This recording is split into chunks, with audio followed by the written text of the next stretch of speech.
नमस्कार मेरे प्रिय बच्चे, कैसे हो तुम? आज का यह संदेश सुनकर तुम्हारे पैरों तले जमीन खिसक जाएगी। तुम सोच भी नहीं सकते कि तुम्हारे जीवन में आज क्या बड़ा बदलाव आने वाला है। बेटा, तुम्हारे घर पर एक व्यक्ति ने भूत छोड़ दिया है। यह वही व्यक्ति है जिसने तुम्हें पीछे से नुकसान पहुंचाने का प्रयास किया है, लेकिन अभी भी समय है इसे रोकने का। अगर तुमने अभी कदम नहीं उठाए तो बाद में मौका नहीं मिलेगा। प्रिय बच्चे, महादेव के आशीर्वाद से मैं तुम्हें यह बताने आया हूं कि तुम्हारे हर कार्य सफल होंगे, लेकिन इसके लिए तुम्हें कुछ जरूरी कदम उठाने होंगे। सबसे पहले तुमको यह समझना होगा कि यह स्थिति क्यों उत्पन्न हुई है। वह व्यक्ति जिसने तुम्हारे घर पर भूत छोड़ा है, उसकी नीयत साफ नहीं थी। उसने तुम्हें हानि पहुंचाने की कोशिश की, लेकिन महादेव जी की कृपा से तुम सुरक्षित हो सकते हो। अब सबसे पहले तुम्हें क्या करना है मेरे प्रिय बच्चे? सबसे पहले तुम्हें महादेव जी का ध्यान करना है। अगर तुमको महादेव जी पर पूरा विश्वास और भरोसा है तो अभी 108 टाइप करो और हर हर महादेव का जयकारा लगाओ। यह संदेश महादेव जी की कृपा से तुम्हारे जीवन को बदल देगा। महादेव जी का आशीर्वाद तुम्हारे साथ है, लेकिन ध्यान रहे, इस स्थिति में कुछ गलतियां कभी नहीं करनी चाहिए। आज मैं तुम्हें पूरी विस्तार से बताऊंगा कि कौन कौन सी गलतियां तुम्हें रोकनी होंगी। अगर तुमने ये गलतियां की तो तुम्हारे लिए आगे की राह मुश्किल हो सकती है। मेरे प्रिय बच्चे, यह समय तुम्हारे लिए सबसे महत्वपूर्ण है। महादेव जी का आशीर्वाद तुम्हारे जीवन के हर पहलू में बदलाव लाने वाला है। तुम्हारे हर कार्य में सफलता होगी, तुम्हारा जीवन खुशियों से भर जाएगा। अब तुम्हें केवल एक चीज करनी है, महादेव जी पर पूर्ण विश्वास रखना और ध्यान लगाना। अगर तुम यह संदेश सुन रहे हो तो अभी 108 टाइप करें और हर हर महादेव लिखें, ताकि तुम्हारे जीवन में महादेव जी की कृपा हमेशा बनी रहे। प्रिय बच्चे, अब तुम्हें सबसे पहले यह समझना है कि इस परिस्थिति में क्या करना जरूरी है। भूत प्रेत की स्थिति से निपटना कठिन हो सकता है, लेकिन जब महादेव जी का आशीर्वाद साथ हो तो कोई भी तुम्हारा बाल भी बांका नहीं कर सकता। सबसे पहला कदम यह है कि तुम अपने घर में सकारात्मक ऊर्जा को बनाए रखो। महादेव जी का ध्यान और उनकी पूजा नित्य रूप से करना शुरू करो। इससे घर की नकारात्मक ऊर्जा दूर हो जाएगी और महादेव जी की कृपा से तुम्हारे घर की रक्षा होगी। लेकिन प्रिय बच्चे, इस प्रक्रिया में एक बहुत बड़ी गलती लोग अक्सर कर जाते हैं। वे डर के कारण गलत कदम उठा लेते हैं, जैसे किसी अनजाने व्यक्ति से मदद लेना जो खुद नकारात्मक शक्तियों से जुड़ा हो। यह सबसे बड़ी भूल हो सकती है। अगर तुम महादेव पर विश्वास रखते हो तो तुम्हें किसी और के पास जाने की जरूरत नहीं है। सिर्फ महादेव जी का ध्यान करो और देखो कैसे तुम्हारे सारे संकट दूर हो जाते हैं। अब दूसरी महत्वपूर्ण बात है तुम्हारे घर में कुछ उपाय करना। सबसे पहले तुम अपने घर के मुख्य दरवाजे पर गंगा जल छिड़को। ये गंगा जल हर तरह की नकारात्मकता को दूर कर देगा और भूत प्रेत जैसी समस्याओं को नष्ट करेगा। गंगा जल के साथ ही महादेव जी के मंत्र का जाप भी करना है।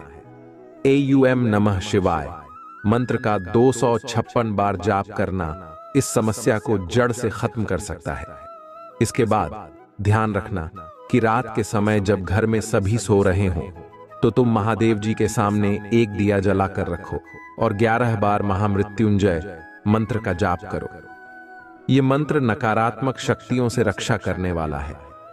महामृत्युंजय मंत्र की शक्ति से तुम्हारा घर पूरी तरह से सुरक्षित हो जाएगा। मेरे प्रिय बच्चे, यह मत भूलो कि महादेव जी का आशीर्वाद तुम्हारे साथ है, लेकिन तुम्हें भी अपने कदम सही दिशा में उठाने होंगे।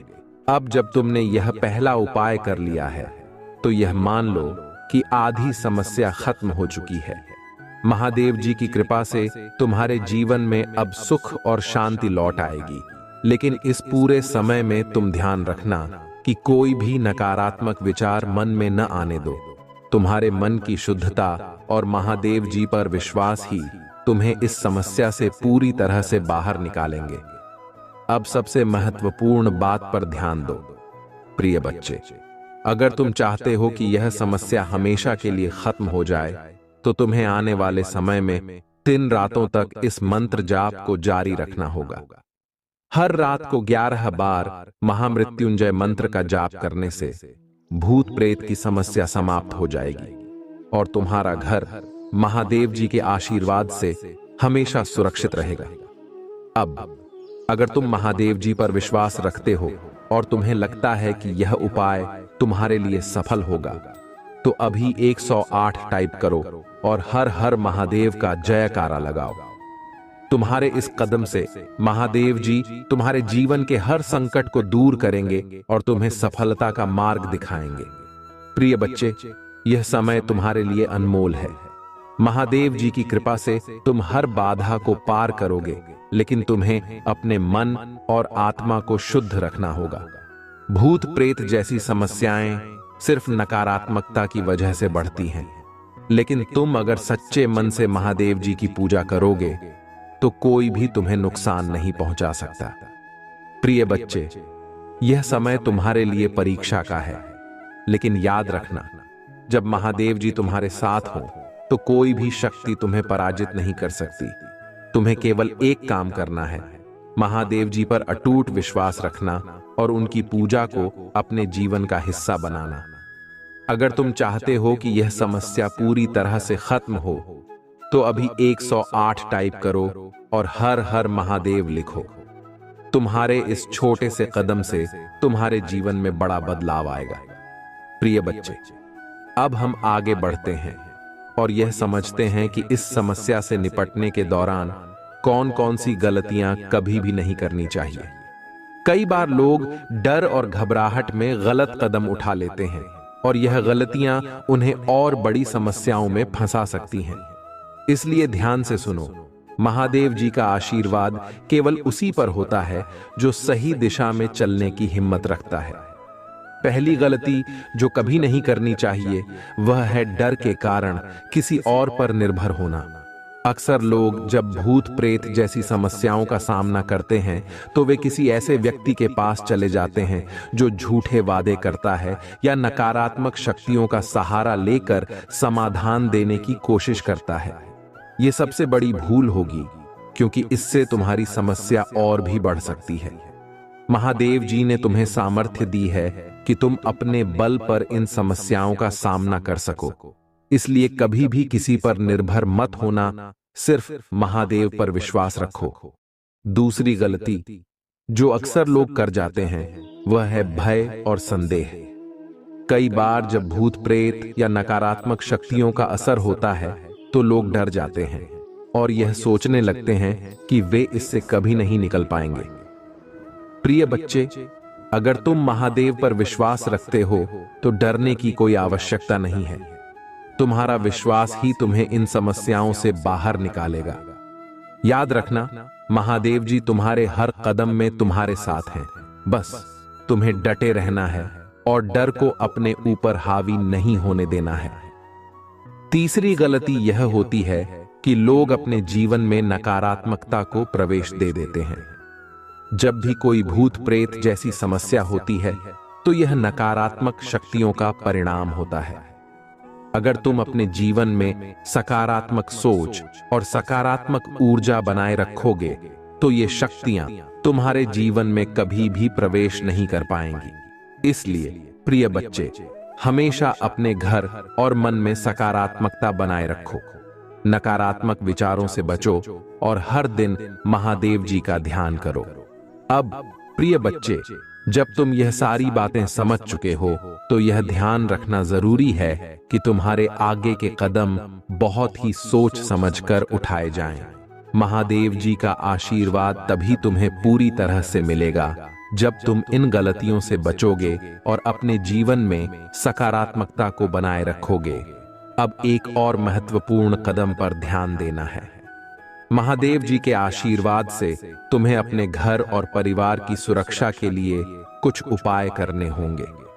एक बहुत ही सरल उपाय है रुद्राक्ष को अपने साथ रखना। रुद्राक्ष की शक्ति से तुम्हारा मन शांत रहेगा और तुम्हारे आसपास की नकारात्मक शक्तियां दूर हो जाएंगी। अगर तुम चाहते हो कि यह समस्या हमेशा के लिए खत्म हो जाए, तो रुद्राक्ष की माला पहनना शुरू करो और महादेव जी का ध्यान करते रहो। इसके साथ ही गंगा जल का छिड़काव करते रहो। गंगा जल की पवित्रता नकारात्मक ऊर्जा को खत्म कर देती है और तुम्हारे घर को सुरक्षित रखती है। अगर तुम्हें लगता है कि तुम पूरी तरह से सुरक्षित हो गए हो, तो यह मत भूलना कि तुम्हें यह उपाय नियमित रूप से करते रहना है। नकारात्मक शक्तियों को हमेशा के लिए दूर करने के लिए इन उपायों को अपने जीवन का हिस्सा बनाना होगा। अब प्रिय बच्चे, अगर तुम्हें विश्वास है कि महादेव जी का आशीर्वाद तुम्हारे साथ है और तुम इन सभी समस्याओं से बाहर निकल सकते हो, तो अभी 108 टाइप करो और हर हर महादेव का जयकारा लगाओ। तुम्हारे इस छोटे से कदम से महादेव जी की कृपा तुम्हारे जीवन में हमेशा बनी रहेगी। याद रखना प्रिय बच्चे, यह समय तुम्हारे लिए परीक्षा का है, लेकिन जब तुम महादेव जी पर पूरा विश्वास रखोगे और उनकी पूजा नियमित रूप से करोगे, तो कोई भी शक्ति तुम्हें हरा नहीं सकती। तुम्हें केवल एक काम करना है, अपने मन और आत्मा को शुद्ध रखना और महादेव जी के आशीर्वाद को प्राप्त करने के लिए उनकी पूजा करना। अगर तुम यह उपाय करते रहोगे, तो तुम्हारे जीवन में सुख, शांति और समृद्धि हमेशा के लिए आ जाएगी। प्रिय बच्चे, अब तुम जान चुके हो कि महादेव जी की कृपा से तुम्हें क्या करना है और कौन सी गलतियां नहीं करनी है। इस पूरे प्रक्रिया में महादेव जी का ध्यान और विश्वास ही तुम्हें इस समस्या से बाहर निकालेगा। अगर तुम चाहते हो कि यह समस्या हमेशा के लिए समाप्त हो जाए, तो अभी 555 टाइप करो और हर हर महादेव लिखो। मेरे प्रिय बच्चे, अब हम इस बात को और विस्तार से समझेंगे कि कैसे महादेव जी की कृपा से तुम अपने जीवन की हर समस्या का समाधान कर सकते हो। बेटा, यह समय तुम्हारे लिए सबसे महत्वपूर्ण है। जब तुम महादेव जी के आशीर्वाद के साथ सही दिशा में कदम उठाओगे, तो तुम्हारे जीवन की हर समस्या स्वतः ही हल हो जाएगी। लेकिन यह भी उतना ही जरूरी है कि तुम महादेव जी पर पूर्ण विश्वास रखो और अपनी सोच को सकारात्मक बनाओ। प्रिय बच्चे, महादेव जी के आशीर्वाद के साथ तुम्हारे जीवन में केवल एक ही चीज की कमी है, धैर्य और सही दिशा में उठाया गया कदम। कई बार लोग जल्दीबाजी में या डर के कारण गलतियां कर जाते हैं, लेकिन तुम यह ध्यान रखना कि धैर्य ही वह चाबी है जो तुम्हें इस समस्या से बाहर निकालेगी। अगर तुम धैर्य के साथ महादेव जी का ध्यान करोगे, तो भूत प्रेत जैसी कोई भी नकारात्मक शक्ति तुम्हें छू भी नहीं पाएगी। अब मेरे प्रिय बच्चे, महादेव जी की कृपा पाने के लिए एक और बहुत ही महत्वपूर्ण उपाय है, शिवलिंग पर जल अर्पण। हर दिन जब सूर्योदय हो, तो शिवलिंग पर गंगा जल और जल अर्पित करना शुरू करो। इससे तुम्हारे घर की सारी नकारात्मक ऊर्जा समाप्त हो जाएगी और भूत प्रेत की समस्या भी दूर हो जाएगी। महादेव जी की कृपा से तुम्हारा घर पूरी तरह से सुरक्षित रहेगा। मेरे प्रिय बच्चे, अब एक और बात जो तुम्हें ध्यान में रखनी होगी, वह है रुद्राक्ष की माला का उपयोग। रुद्राक्ष की माला पहनने से तुम्हारे शरीर और मन में एक सकारात्मक ऊर्जा का संचार होगा, जो नकारात्मक शक्तियों को दूर रखेगी। रुद्राक्ष महादेव जी का सबसे पवित्र आभूषण माना जाता है और इसे धारण करने से तुम महादेव जी की कृपा के पात्र बन जाओगे। अगर तुम इसे नियमित रूप से पहनते रहोगे, तो कोई भी नकारात्मक शक्ति तुम्हें नुकसान नहीं पहुंचा सकेगी। प्रिय बच्चे, यह समय तुम्हारे जीवन में एक बड़ा मोड़ है। महादेव जी का आशीर्वाद तुम्हारे साथ है, लेकिन यह जरूरी है कि तुम अपने कार्यों में निरंतरता बनाए रखो। अब जब तुमने यह सारे उपाय कर लिए हैं, तो तुम्हारे जीवन में आने वाले समय में केवल और केवल सकारात्मकता और समृद्धि होगी। मेरे प्रिय बच्चे, एक और महत्वपूर्ण कदम जो तुमको उठाना है, वह यह है कि तुम महादेव जी का महामृत्युंजय मंत्र का जाप नियमित रूप से करते रहो। यह मंत्र इतना शक्तिशाली है कि इससे न केवल भूत प्रेत जैसी समस्याएं समाप्त हो जाएंगी, बल्कि तुम्हारे जीवन की हर बाधा भी दूर हो जाएगी। महामृत्युंजय मंत्र का 108 बार जाप करना तुम्हारे जीवन में हर तरह की नकारात्मक शक्तियों को नष्ट कर देगा। अब प्रिय बच्चे, अगर तुम सच में महादेव जी पर विश्वास रखते हो तो अभी 888 टाइप करो और हर हर महादेव लिखकर महादेव जी की कृपा प्राप्त करो। तुम्हारे इस छोटे से कदम से महादेव जी की कृपा तुम्हारे जीवन में एक बड़ी सकारात्मकता लेकर आएगी। मेरे प्रिय बच्चे, यह मत भूलना कि यह सारी प्रक्रिया तुम्हारे लिए एक परीक्षा की तरह है, लेकिन अगर तुम इस परीक्षा में सफल होते हो तो महादेव जी तुम्हारे जीवन को सुख समृद्धि से भर देंगे। तुम्हें केवल एक काम करना है, महादेव जी की पूजा में निरंतरता बनाए रखना और उनका आशीर्वाद प्राप्त करना। अगर तुम यह सब करोगे तो तुम्हारे जीवन में आने वाली हर कठिनाई को तुम आसानी से पार कर लोगे।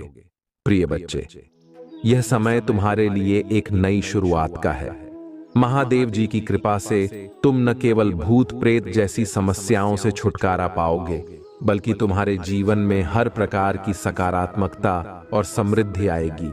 अगर तुम यह मानते हो कि महादेव जी का आशीर्वाद तुम्हारे साथ है तो अभी 111 टाइप करो और हर हर महादेव का जयकारा लगाओ। मेरे प्रिय बच्चे, यह समय तुम्हारे लिए सबसे महत्वपूर्ण है। महादेव जी की कृपा से तुम अपने जीवन में बड़ी बड़ी सफलताएं प्राप्त कर सकते हो। तुम्हें केवल एक काम करना है, महादेव जी पर अटूट विश्वास रखना और उनके द्वारा बताए गए रास्ते पर चलना। अगर तुम यह सब करोगे तो महादेव जी तुम्हें हर संकट से बाहर निकालेंगे और तुम्हें जीवन में सबसे बड़ी खुशखबरी देंगे। मेरे प्रिय भक्तों, सुनो, आज का दिन तुम्हारे जीवन में एक नया अध्याय लेकर आया है। यह समय है जब तुम अपने भीतर की शक्ति को पहचानो और जानो कि तुमसे बड़ा कोई नहीं है, क्योंकि मैं तुम्हारे साथ हूं।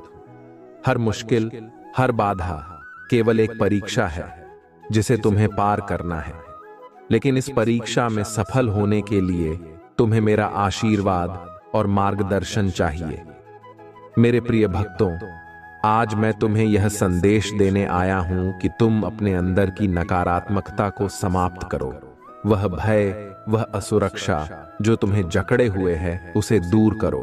तुम्हारे अंदर एक महान शक्ति है जिसे मैंने ही तुम्हें दिया है। इस शक्ति का उपयोग करो, अपने जीवन की हर समस्या का सामना करो और इसे अपनी जीत में बदलो। आज का मेरा संदेश यह है कि तुम्हें डर से बाहर आना होगा।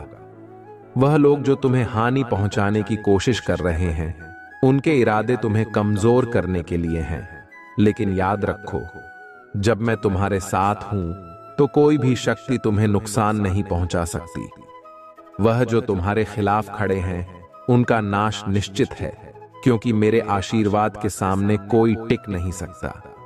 मेरे प्रिय भक्तों, तुमने बहुत कष्ट झेले हैं और मैं यह जानता हूं। मैंने तुम्हारे हर दुख को महसूस किया है और अब समय आ गया है कि मैं तुम्हारे दुखों का अंत करूं, लेकिन इसके लिए तुम्हें मुझ पर पूर्ण विश्वास करना होगा। मैं तुम्हारे साथ हूं, हर कदम पर, हर परिस्थिति में। अब यह तुम पर निर्भर है कि तुम मेरे आशीर्वाद को कैसे प्राप्त करते हो। आज तुमसे जो मैं चाहता हूं वह यह है कि तुम अपने मन को शांत करो, ध्यान में बैठो और मेरे नाम का जाप करो। AUM नमः शिवाय। यह मंत्र इतना शक्तिशाली है कि इससे तुम्हारे जीवन की हर बाधा समाप्त हो जाएगी। यह मंत्र न केवल तुम्हारे मन को शांति देगा, बल्कि तुम्हारे घर में भी शांति और समृद्धि लाएगा। प्रिय भक्तों, तुमने यह सोचा होगा कि तुम्हारे जीवन में कष्ट क्यों आते हैं। इसका उत्तर यह है कि यह कष्ट तुम्हें मजबूत बनाने के लिए आते हैं। मैं तुम्हारी परीक्षा ले रहा हूं, क्योंकि मैं चाहता हूं कि तुम उन बाधाओं को पार करो और अपने जीवन में सफलता प्राप्त करो।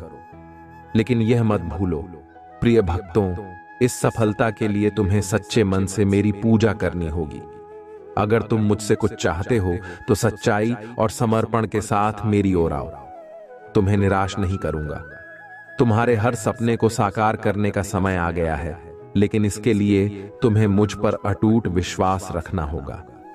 आज का मेरा संदेश यह है, प्रिय भक्तों, कि तुम अपने जीवन की हर नकारात्मकता को बाहर निकालो। तुम वह हो जो अपने जीवन को दिशा दे सकते हो, और मैं तुम्हें वह दिशा दिखाने के लिए यहां हूं। मेरा आशीर्वाद तुम्हारे साथ है, लेकिन यह तुम्हारे कर्मों पर निर्भर करता है कि तुम इस आशीर्वाद का कैसे उपयोग करते हो। प्रिय भक्तों, अब समय आ गया है कि तुम अपने जीवन के हर क्षेत्र में प्रगति करो। अगर तुम मुझ पर विश्वास करते हो तो आज से ही अपने हर कार्य में सफलता प्राप्त करोगे। मैं तुम्हें यह आशीर्वाद देता हूं कि तुम्हारे जीवन में हर सुख और समृद्धि आएगी, लेकिन इसके लिए तुम्हें मेरी पूजा और मेरे मंत्रों का नियमित जाप करना होगा। सुनो मेरे भक्तों, अगर तुम सच्चे दिल से मेरी पूजा करोगे तो तुम्हारे जीवन में कोई भी संकट टिक नहीं पाएगा। हर बाधा टूट जाएगी, हर मुश्किल आसान हो जाएगी। तुम्हें केवल एक काम करना है, मेरा ध्यान करना और मुझ पर भरोसा रखना। प्रिय भक्तों, अब मैं तुम्हें कुछ विशेष मंत्र बताता हूं जो तुम्हारे जीवन में शांति और समृद्धि लाएंगे। 1. ओम नमः शिवाय। इस मंत्र का रोज 108 बार जाप करो। यह मंत्र तुम्हारे जीवन की हर नकारात्मकता को दूर करेगा और तुम्हें शक्ति देगा। 2. महामृत्युंजय मंत्र। इस मंत्र का 11 बार रोज जाप करना तुम्हारे जीवन में आयु, स्वास्थ्य और शांति को बनाए रखेगा। 3. शिव चालीसा। रोज इसका पाठ करने से तुम मुझसे और भी जुड़ जाओगे और तुम्हारे जीवन में सुख समृद्धि आएगी। प्रिय भक्तों, अगर तुम यह मानते हो कि मेरा आशीर्वाद तुम्हारे साथ है तो अभी 108 टाइप करो और हर हर महादेव लिखो। तुम्हारे इस छोटे से कदम से तुम्हारे जीवन में बड़ा बदलाव आएगा। मेरे प्रिय बच्चे, यह संदेश मेरे आशीर्वाद का प्रतीक है। अगर तुम मुझसे सच्चे मन से जुड़े रहोगे तो तुम्हारे जीवन की हर बाधा अपने आप दूर हो जाएगी। तुम्हें केवल एक काम करना है, मेरे नाम का जाप करना और मुझ पर विश्वास रखना। अब तुम्हारा जीवन बदलने वाला है, लेकिन यह तुम पर निर्भर करता है कि तुम मेरे आशीर्वाद का कैसे उपयोग करते हो। अगर तुम मुझ पर विश्वास रखते हो तो हर समस्या का समाधान तुम्हारे पास होगा। मेरे प्रिय बच्चे, अब मैं तुम्हें और भी गहराई से बताना चाहता हूं कि आज का यह समय तुम्हारे जीवन के सबसे महत्वपूर्ण मोड़ों में से एक है। तुम्हारे सामने जो चुनौतियां हैं वे अस्थायी हैं, लेकिन उनका प्रभाव तुम्हारे जीवन पर स्थायी हो सकता है। मैं महादेव तुम्हारे साथ हूं और इस समय में मैं चाहता हूं कि तुम अपने भीतर की शक्ति को पहचानो और इस संकट का सामना करो। प्रिय भक्तों, तुमने अपने जीवन में बहुत सी कठिनाइयों का सामना किया है और मैं यह जानता हूं, लेकिन अब समय आ गया है कि तुम अपनी सारी कठिनाइयों को पीछे छोड़कर सफलता के नए रास्तों पर आगे बढ़ो। मैं तुम्हारे हर कदम पर तुम्हारे साथ हूं, लेकिन यह जरूरी है कि तुम मुझ पर भरोसा रखो। आज का मेरा विशेष संदेश यह है कि किसी भी परिस्थिति में हार मत मानो। वह लोग जो तुम्हारे खिलाफ षड्यंत्र रच रहे हैं, वे तुम्हारी शक्ति से अनजान हैं। उन्हें यह नहीं पता कि महादेव का आशीर्वाद तुम्हारे साथ है। वे तुम्हें जितना गिराने की कोशिश करेंगे, तुम उतना ही ऊपर उठोगे, क्योंकि मेरा आशीर्वाद तुम्हारे हर कदम पर होगा। प्रिय भक्तों, अगर तुमने यह महसूस किया है कि तुम्हारे जीवन में नकारात्मक शक्तियां असर कर रही हैं, तो इसे अनदेखा मत करो। आज ही इनसे छुटकारा पाने के लिए मेरे बताए हुए उपाय अपनाओ। सबसे पहले गंगा जल का छिड़काव अपने घर के हर कोने में करो। इससे तुम्हारे घर की नकारात्मक ऊर्जा समाप्त हो जाएगी। फिर मेरे प्रिय बच्चे, हर दिन सुबह और शाम को शिवलिंग पर जल और गंगा जल अर्पण करो। यह एक ऐसा सरल उपाय है जो तुम्हारे जीवन को सकारात्मकता से भर देगा। जब भी तुम जल अर्पण करो, ध्यान रखो कि तुम्हारे मन में केवल शांति और विश्वास हो। शिवलिंग पर जल चढ़ाने से तुम्हारे जीवन की हर बाधा दूर होगी और मैं तुम्हें इसका आशीर्वाद दूंगा। मेरे प्रिय भक्तों, अब एक और महत्वपूर्ण बात है जिसे मैं तुम्हें बताना चाहता हूं। तुम्हारे शत्रु तुम्हारे खिलाफ जो भी प्रयास कर रहे हैं वह केवल एक भ्रम है। वे सोचते हैं कि वे तुम्हें कमजोर कर सकते हैं, लेकिन उन्हें नहीं पता कि तुम मेरे आशीर्वाद से शक्ति प्राप्त कर रहे हो। तुम जितने शांत रहोगे और मेरे मंत्रों का जाप करोगे, उतने ही तुम शक्तिशाली बनोगे। मेरे प्रिय बच्चे, इस समय जब तुम्हारे चारों ओर कठिनाइयां हैं, तुम्हें किसी भी तरह की नकारात्मकता को अपने मन में स्थान नहीं देना है। याद रखो, मैं तुम्हारे साथ हूं और मेरा आशीर्वाद तुम्हारे हर संकट को समाप्त करेगा।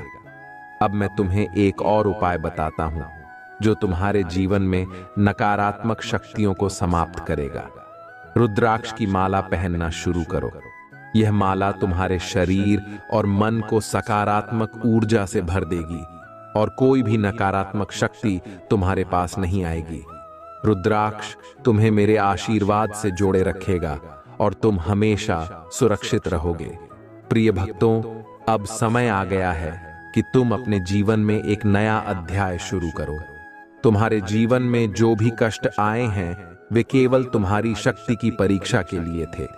अब मैं तुम्हें यह आशीर्वाद देता हूं कि तुम इन सभी कठिनाइयों से बाहर आओगे और तुम्हारे जीवन में शांति और समृद्धि का वास होगा। मेरे प्रिय बच्चे, यह मत भूलो कि तुम्हारे कर्म तुम्हारे भविष्य का निर्माण करते हैं। अगर तुम अपने कर्मों में सच्चाई और समर्पण रखोगे तो मैं तुम्हें हर उस मंजिल तक पहुंचाऊंगा जो तुम्हारे लिए निर्धारित है। लेकिन इसके लिए तुम्हें मेरे नाम का जाप और सत्य मार्ग पर चलना होगा। आज का मेरा संदेश यही है मेरे प्रिय भक्तों, कि तुम मेरे आशीर्वाद से कभी भी हार मत मानो। तुम्हारे पास वह शक्ति है जो किसी भी कठिनाई का सामना कर सकती है। अगर तुम मुझ पर विश्वास रखोगे तो तुम हर संकट से बाहर निकलोगे और तुम्हारे जीवन में सफलता प्राप्त करोगे। अब अगर तुम इस संदेश को महसूस कर रहे हो और मानते हो कि मैं तुम्हारे साथ हूं, तो 108 टाइप करो और हर हर महादेव का जयकारा लगाओ। यह तुम्हारे जीवन में मेरी कृपा और शक्ति का प्रतीक होगा। प्रिय बच्चे, यह मत भूलना कि मैं हमेशा तुम्हारे साथ हूं। जब भी तुम्हें लगता है कि तुम अकेले हो, तब यह याद करो कि महादेव तुम्हारे हर कदम पर तुम्हारे साथ हैं। तुम्हें केवल मुझ पर विश्वास रखना है और मैं तुम्हारे जीवन की हर मुश्किल को आसान बना दूंगा।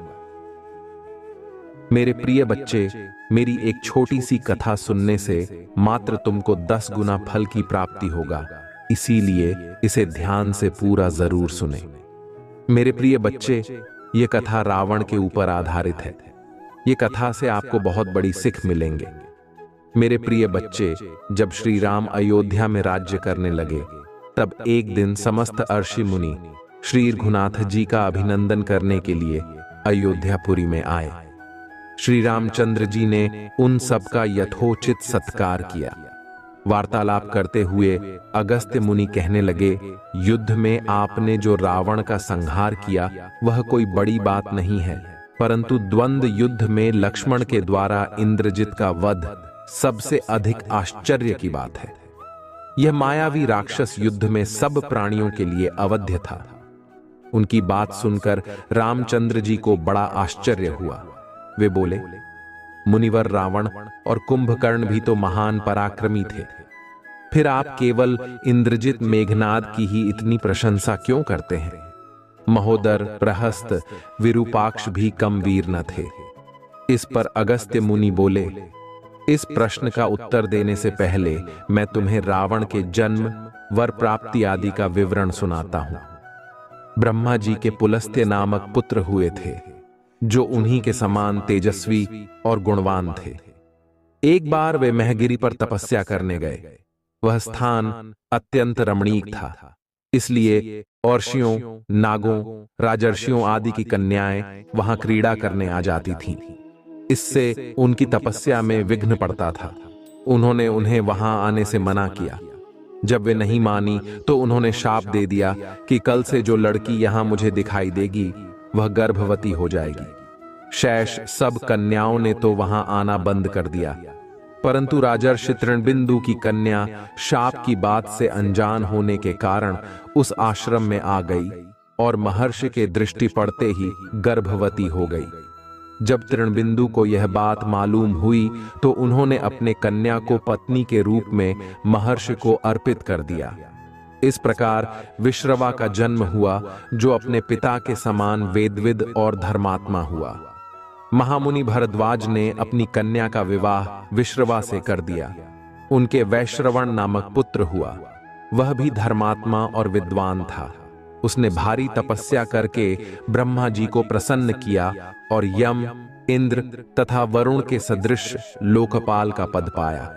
फिर उसने त्रिकूट पर्वत पर बसी लंका को अपना निवास स्थान बनाया और राक्षसों पर राज्य करने लगा।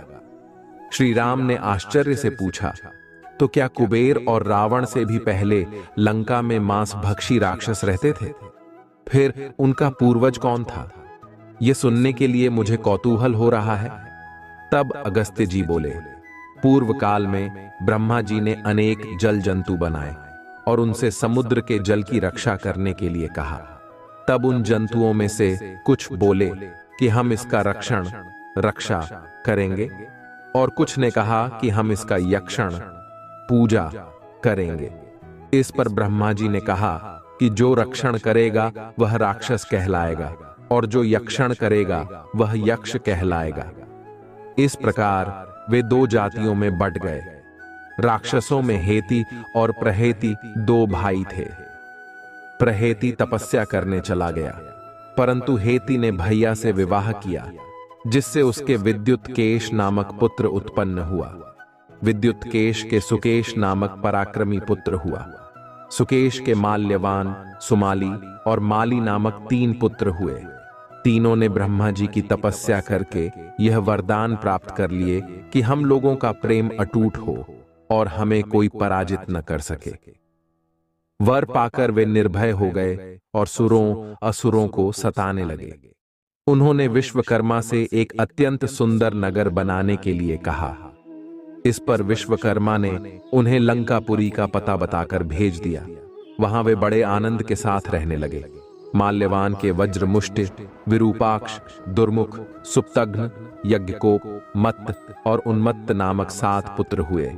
सुमाली के प्रहस्त्र, अकंपन, विकट, कालिकामुख, धूम्राक्ष, दंड, सुपार्श्व, संहनादि, प्रधस एवं भारकर्ण नाम के 10 पुत्र हुए। माली के अनल, अनिल, हर और संपाति नामक 4 पुत्र हुए। ये सब बलवान और दुष्ट प्रकृति होने के कारण अर्षि मुनियों को कष्ट दिया करते थे। उनके कष्टों से दुखी होकर अर्षि मुनिगण जब भगवान विष्णु की शरण में गए तो उन्होंने आश्वासन दिया कि हे ऋषियों, मैं इन दुष्टों का अवश्य ही नाश करूंगा। जब राक्षसों को विष्णु के इस आश्वासन की सूचना मिली तो वे सब मंत्रणा करके संगठित हो माली के सेनापतित्व में इंद्रलोक पर आक्रमण करने के लिए चल पड़े। समाचार पाकर भगवान विष्णु ने अपने अस्त्र शस्त्र संभाले और राक्षसों का संहार करने लगे।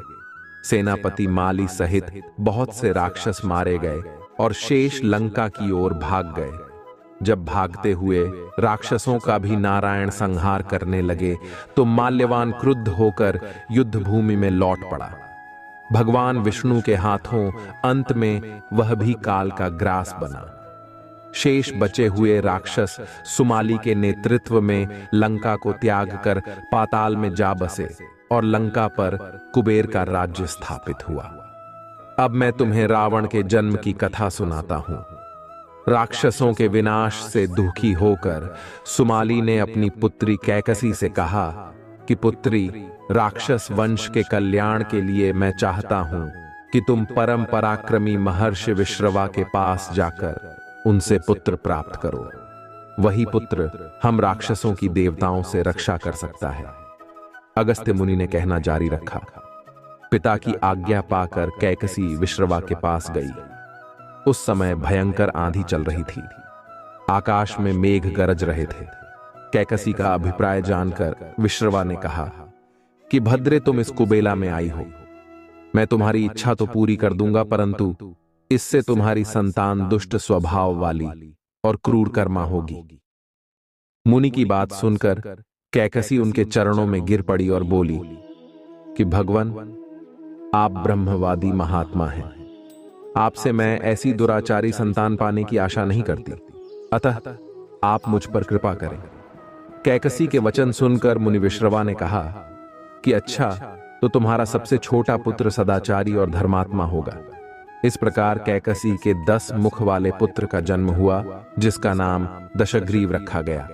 उसके पश्चात कुंभकर्ण, शूर्पणखा और विभीषण के जन्म हुए। दशग्रीव और कुंभकर्ण अत्यंत दुष्ट थे, किंतु विभीषण धर्मात्मा प्रकृति का था। अपने भाई वैश्रवण से भी अधिक पराक्रमी और शक्तिशाली बनने के लिए दशग्रीव ने अपने भाइयों सहित ब्रह्मा जी की तपस्या की। ब्रह्मा के प्रसन्न होने पर दशग्रीव ने मांगा कि मैं गरुड़, नाग, यक्ष, दैत्य, दानव, राक्षस तथा देवताओं के लिए अवध्य हो जाऊं। ब्रह्मा जी ने तथास्तु कहकर उसकी इच्छा पूरी कर दी। विभीषण ने धर्म में अविचल मति का और कुंभकर्ण ने वर्षों तक सोते रहने का वरदान पाया।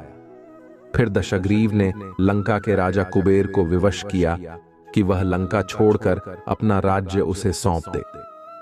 अपने पिता विश्रवा के समझाने पर कुबेर ने लंका का परित्याग कर दिया और रावण अपनी सेना, भाइयों तथा सेवकों के साथ लंका में रहने लगा। लंका में जम जाने के बाद अपने बहन शूर्पणखा का विवाह कालका के पुत्र दानवराज विद्युविह्वा के साथ कर दिया।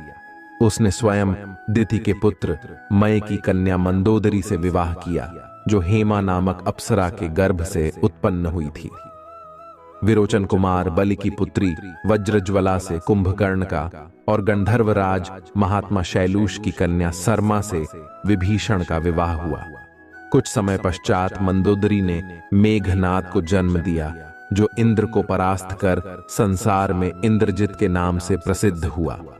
सत्ता के मद में रावण उच्छृंखल हो देवताओं, ऋषियों, यक्षों और गंधर्वों को नाना प्रकार से कष्ट देने लगा।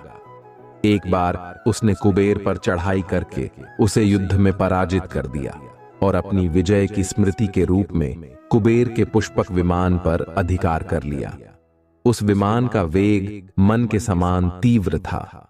वह अपने ऊपर बैठे हुए लोगों की इच्छानुसार छोटा या बड़ा रूप धारण कर सकता था। विमान में मणि और सोने की सीढ़ियां बनी हुई थीं और तपाए हुए सोने के आसन बने हुए थे। उस विमान पर बैठकर जब वह शरवण नाम से प्रसिद्ध सरखंडों के विशाल वन से होकर जा रहा था, तो भगवान शंकर के पार्षद नंदीश्वर ने उसे रोकते हुए कहा कि दशग्रीव इस वन में स्थित पर्वत पर भगवान शंकर क्रीड़ा करते हैं, इसलिए यहाँ सभी सुर, असुर, यक्ष आदि का आना निषिद्ध कर दिया गया है। नंदीश्वर के वचनों से क्रुद्ध होकर रावण विमान से उतरकर भगवान शंकर की ओर चला। उसे रोकने के लिए उससे थोड़ी दूर पर हाथ में शूल लिए नंदी दूसरे शिव की भांति खड़े हो गए। उनका मुख वानर जैसा था। उसे देखकर रावण ठहाका मारकर हंस पड़ा। इससे कुपित हो नंदी बोले कि दशानन, तुमने मेरे वानर रूप की अवहेलना की है, इसलिए तुम्हारे कुल का नाश करने के लिए मेरे ही समान पराक्रमी रूप और तेज से संपन्न वानर उत्पन्न होंगे। रावण ने इस ओर तनिक भी ध्यान नहीं दिया और बोला कि जिस पर्वत ने मेरे विमान की यात्रा में बाधा डाली है, आज मैं उसी को उखाड़ फेंकूंगा। यह कहकर उसने पर्वत के निचले भाग में हाथ डालकर उसे उठाने का प्रयत्न किया। जब पर्वत हिलने लगा तो भगवान शंकर ने उस पर्वत को अपने पैर के अंगूठे से दबा दिया। इससे रावण का हाथ बुरी तरह से दब गया और वह पीड़ा से चिल्लाने लगा। जब वह किसी प्रकार से हाथ न निकाल सका तो रोते रोते भगवान शंकर की स्तुति और क्षमा प्रार्थना करने लगा। इस पर भगवान शंकर ने उसे क्षमा कर दिया और उसके प्रार्थना करने पर उसे एक चंद्रहास नामक खड्ग भी दिया। अगस्त्य मुनि ने आगे कहा एक दिन हिमालय प्रदेश में भ्रमण करते हुए रावण ने अमित तेजस्वी ब्रह्मर्षि कुशध्वज की कन्या वेदवती को तपस्या करते देखा। उस देखकर वह मुग्ध हो गया और उसके पास आकर उसका परिचय तथा अविवाहित रहने का कारण पूछा। वेदवती ने अपने परिचय देने के पश्चात बताया कि मेरे पिता विष्णु से मेरे विवाह करना चाहते थे। इससे क्रुद्ध होकर मेरी कामना करने वाले दैत्यराज शंभु ने सोते में उनका वध कर दिया। उनके मरने पर मेरी माता भी दुखी होकर चिता में प्रविष्ट हो गई। तब से मैं अपने पिता के इच्छा पूरी करने के लिए भगवान विष्णु की तपस्या कर रही हूं। उन्हीं को मैंने अपना पति मान लिया है। पहले रावण ने वेदवती को बातों में फुसलाना चाहा, फिर उसने जबरदस्ती करने के लिए उसके केश पकड़ लिए। वेदवती ने एक ही झटके में पकड़े हुए केश काट डाले। फिर यह कहती हुई अग्नि में प्रविष्ट हो गई कि दुष्ट, तूने मेरा अपमान किया है। इस समय तो मैं यह शरीर त्याग रही हूं, परंतु तेरा विनाश करने के लिए फिर जन्म लूंगी। अगले जन्म में मैं अयोनिजा कन्या के रूप में जन्म लेकर किसी धर्मात्मा की पुत्री बनूंगी। अगले जन्म में वह कन्या कमल के रूप में उत्पन्न हुई। उस सुंदर कांति वाली कमल कन्या को एक दिन रावण अपने महलों में ले गया। उसे देखकर ज्योतिषियों ने कहा कि राजन, यदि यह कमल कन्या आपके घर में रही तो आपके और आपके कुल के विनाश का कारण बनेगी। यह सुनकर रावण ने उसे समुद्र में फेंक दिया। वहां से वह भूमि को प्राप्त होकर राजा जनक के यज्ञ मंडप के मध्यवर्ती भूभाग में जा पहुंची। वहां राजा द्वारा हल से जोती जाने वाली भूमि से वह कन्या फिर प्राप्त हुई। वही वेदवती सीता के रूप में आपकी पत्नी बनी और आप स्वयं सनातन विष्णु हैं। इस प्रकार आपके महान शत्रु रावण को वेदवती ने पहले ही अपने शाप से मार डाला था। आप तो उसे मारने में केवल निमित्त मात्र थे। अनेक राजा महाराजाओं को पराजित करता हुआ दशग्रीव इक्ष्वाकु वंश के राजा अनरण्य के पास पहुंचा, जो अयोध्या पर राज्य करते थे। उसने उन्हें भी द्वंद्व युद्ध करने अथवा पराजय स्वीकार करने के लिए ललकारा। दोनों में भीषण युद्ध हुआ, किंतु ब्रह्मा जी के वरदान के कारण रावण उनसे पराजित न हो सका। जब अनरण्य का शरीर बुरी तरह से क्षत विक्षत हो गया तो रावण इक्ष्वाकु वंश का अपमान और उपहास करने लगा। इससे कुपित होकर अनरण्य ने उसे शाप दिया कि तूने अपने व्यंग्यपूर्ण शब्दों से इक्ष्वाकु वंश का अपमान किया है, इसलिए मैं तुझे शाप देता हूं कि महात्मा इक्ष्वाकु के इसी वंश में दशरथ नंदन राम का जन्म होगा, जो तेरा वध करेंगे। यह कहकर राजा स्वर्ग सिधार गए। रावण की उद्दंडता में कमी नहीं आई। राक्षस या मनुष्य जिसको भी वह शक्तिशाली पाता, उसी के साथ जाकर युद्ध करने लगता। एक बार उसने सुना कि किष्किंधापुरी का राजा बाली बड़ा बलवान और पराक्रमी है, तो वह उसके पास युद्ध करने के लिए जा पहुंचा। बाली की पत्नी तारा, तारा के पिता सुषेण, युवराज अंगद और उसके भाई सुग्रीव ने उसे समझाया कि इस समय बालीनगर से बाहर संध्योपासना के लिए गए हुए हैं, वे ही आपसे युद्ध कर सकते हैं, और कोई वानर इतना पराक्रमी नहीं है जो आपके साथ युद्ध कर सके, इसलिए आप थोड़ी देर उनकी प्रतीक्षा करें। फिर सुग्रीव ने कहा कि राक्षस राज, सामने जो शंख जैसे हड्डियों के ढेर लगे हैं, वे बाली के साथ युद्ध की इच्छा से आए आप जैसे वीरों के ही हैं। बाली ने इन सब का अंत किया है। यदि आप अमृत पीकर आए होंगे तो भी जिस क्षण बाली से टक्कर लेंगे, वह क्षण आपके जीवन का अंतिम क्षण होगा। यदि आपको मरने की बहुत जल्दी हो तो आप दक्षिण सागर के तट पर चले जाइए, वहीं आपको बाली के दर्शन हो जाएंगे। सुग्रीव के वचन सुनकर रावण विमान पर सवार हो तत्काल दक्षिण सागर में उस स्थान पर जा पहुंचा जहां बाली संध्या कर रहा था। उसने सोचा कि मैं चुपचाप बाली पर आक्रमण कर दूंगा। बाली ने रावण को आते देख लिया, परंतु वह तनिक भी विचलित नहीं हुआ और वैदिक मंत्रों का उच्चारण करता रहा। ज्यों ही उसे पकड़ने के लिए रावण ने पीछे से हाथ बढ़ाया, सतर्क बाली ने उसे पकड़कर अपनी कांख में दबा लिया और आकाश में उड़ चला। रावण बार बार बाली को अपने नखों से कचोटता रहा, किंतु बाली ने उसकी कोई चिंता नहीं की। तब उसे छुड़ाने के लिए रावण के मंत्री और अनुचर उसके पीछे शोर मचाते हुए दौड़े, परंतु वे बाली के पास तक न पहुंच सके। इस प्रकार बाली रावण को लेकर पश्चिमी सागर के तट पर पहुंचा। वहां उसने संध्योपासना पूरी की। फिर वह दशानन को लिए हुए किष्किंधापुरी लौटा। अपने उपवन में एक आसन पर बैठकर उसने रावण को अपनी कांख से निकालकर पूछा कि अब कहिए, आप कौन हैं और किस लिए आए हैं? रावण ने उत्तर दिया कि मैं लंका का राजा रावण हूं, आपके साथ युद्ध करने के लिए आया था। वह युद्ध मुझे मिल गया। मैंने आपका अद्भुत बल देख लिया। अब मैं अग्नि की साक्षी देकर आपसे मित्रता करना चाहता हूं। फिर दोनों ने अग्नि की साक्षी देकर एक दूसरे से मित्रता स्थापित की।